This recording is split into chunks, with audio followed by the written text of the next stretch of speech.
Head chopping was the fad in France during the late 18th century. They were having the time of their life. Heads flew here and there, revolutionary ideas spread in France. It was awesome, unless of course you were accused of treason. It didn't really matter if you were innocent, they were itching for a public execution. But how did they get to this? In today's episode, we'll dive deep into the French's reign of terror. The social structure of Europe was starting to disappear by the time of the French Revolution.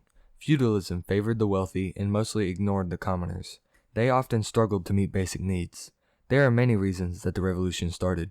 During that time, people were starting to focus on education and philosophy. This was called the Enlightenment. Many people came up with the ideas of equality and convinced others of them. France's involvement in the American Revolution also aided in the French Revolution.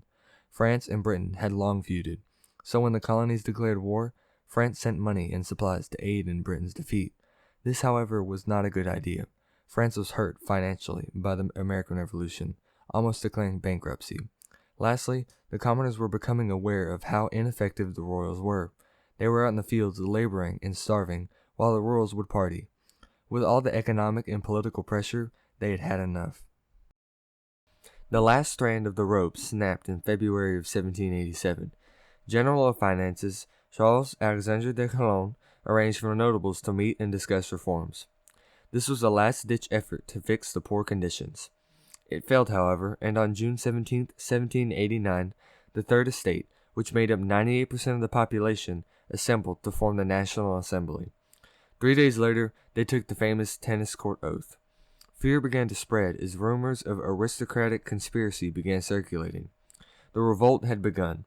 On August 26, 1789, the Declaration of the Rights of Man and of Citizen was introduced.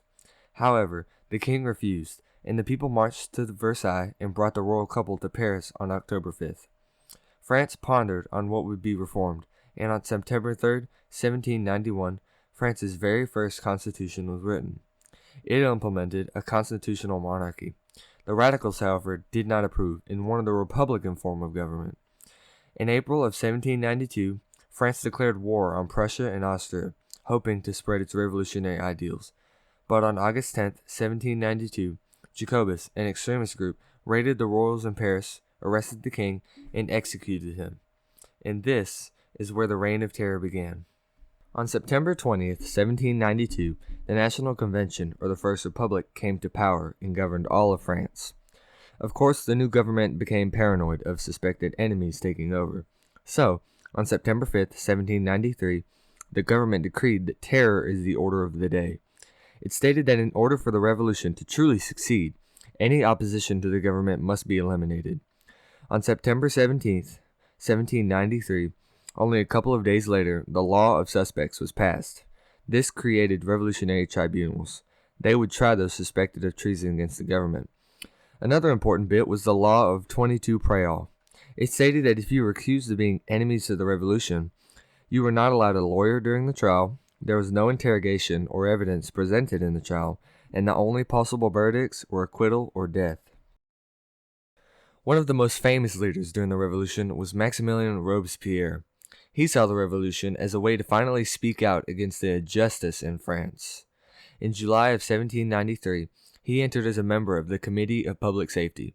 There he thrived. One of the most outspoken of members, he gained much power at this time. Most of the people executed during the Reign of Terror were aristocrats, priests, middle-class members, or anyone accused of counter-revolutionary actions. Many famous people died at the hands of the guillotine at this time as well.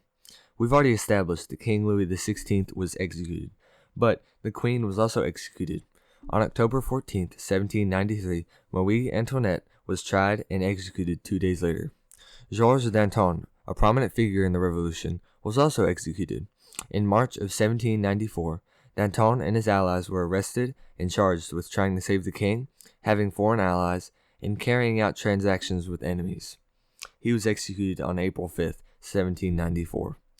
Throughout the Reign of Terror, it is not certain how many were arrested, but it is around 400,000. The executions are the same way.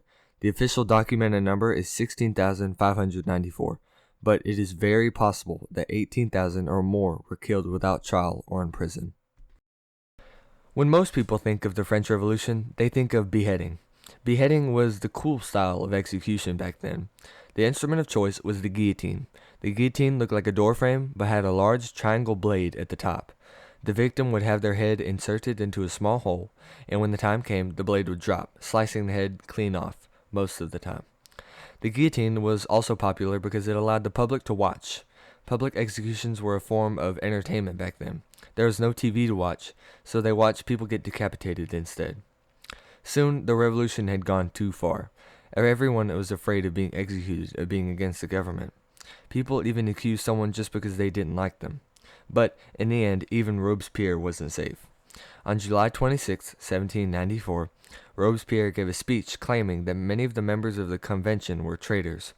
The people had had enough and began to boo him. They shouted, "Down with him."